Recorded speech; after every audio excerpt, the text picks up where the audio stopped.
escorts, and we couldn't cope with them. We couldn't cope with them. What they faced was the greatest air armada the world had ever seen. Ranged against them were 1,107 Messerschmitt 109s, the most feared and deadly of the German fighters. On top of this, the Germans had 357 twin-engined Messerschmitt 110 fighters, 1,380 Heinkel, Dornier and Junkers twin-engined bombers,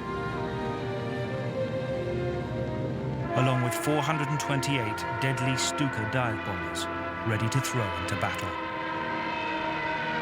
The odds of 4-1 ranged against fighter command looked daunting. Little wonder the Germans thought it would be all over in a week. Okay, level out there. Okay, I'm going to pull the boost back to a half. Okay. And then pull the RPM down to 2,000, was it? Or Yeah, that'll be fine, yeah. Okay. Okay, boost coming back. Yep. And the RPM coming back.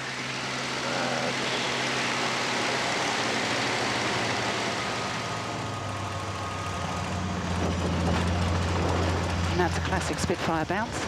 Yep. The second one is okay.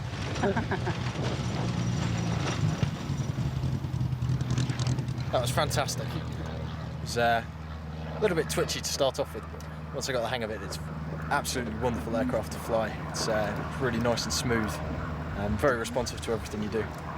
After 15 minutes of flying the Spitfire, it's incredible how at ease I felt with it straight away. It's an aircraft which immediately gave me a lot of trust in it. The behaviour of it is impeccable.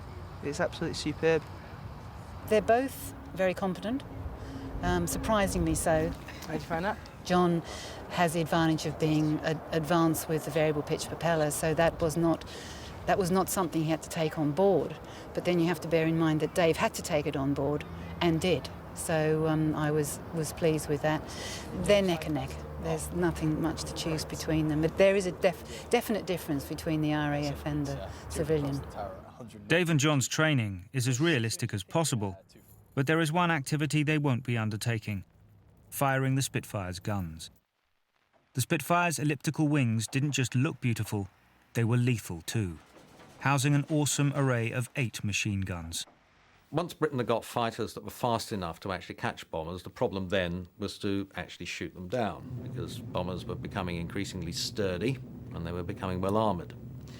And it was a fairly junior officer, a squadron leader called Ralph Sawley, who set himself the task of solving this problem, and he experimented on old airframes, seeing how many machine guns he needed at what rate of fire to actually wreck them, and came to the conclusion that what was necessary to do fatal damage to a bomber's airframe was the combined power of 8 machine guns. When one was firing, you turned this knurled ring and pressed the button, and an extraordinary smell of cordite came up into the cockpit, and it had a remarkable sort of lifting effect on your spirits. I don't know why that should be. It was rather like, I imagine, a drug would be in elevating your spirits. We always assumed, I think, before we've ever fired these 8 guns, that the plane would automatically stop when you did it, but not at all. 16th of August, 1940. Dear Mum and Dad, this evening, 6 of us on patrol at 16,000 feet ran into about 50 Jerrys, and I had my baptism of firing. I made 3 attacks, and on the last, I believe, I may have got my man, for he went into a vertical dive and hadn't pulled out by the 10/10th clouds at 6,000 feet. It was terrifically exciting, and I'm darned if I can remember what happened at the time.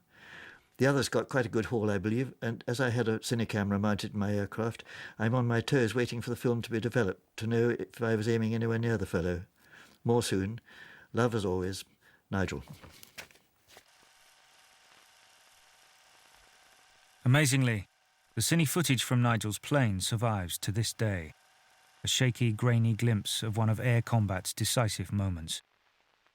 These cameras operated only when the gun trigger was pressed and were intended to confirm the pilot's claims for planes shot down. Of course, all too often, they also record the moment many airmen lost their lives. I remember thinking, look, why do we have to do this sort of thing, 20th century civilization, Do we really have to do this? Some of the sights you saw. A Heinkel going down with some poor chap who'd bailed out, opened his parachute too early and it got caught up round the tail. And he went straight into the deck, flaying around the back of this. People bailing out and parachutes not opening. Junkers 88's on fire.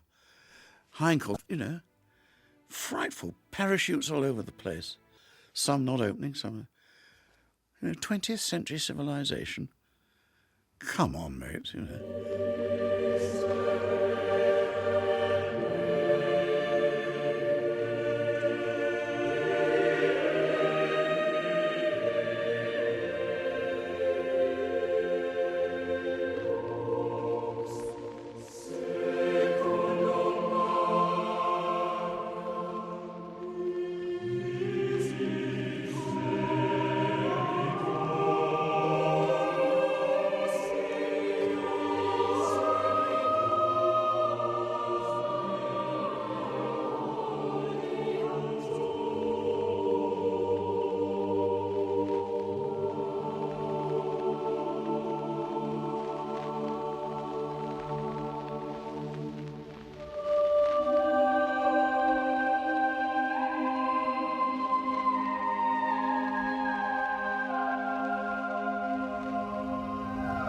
Killing is something that,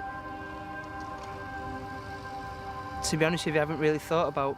And these fighter pilots, maybe they didn't think about it at first. I'm not sure how they would have dealt with that, but I imagine the anger and the sheer determination to save Britain from invasion would be enough.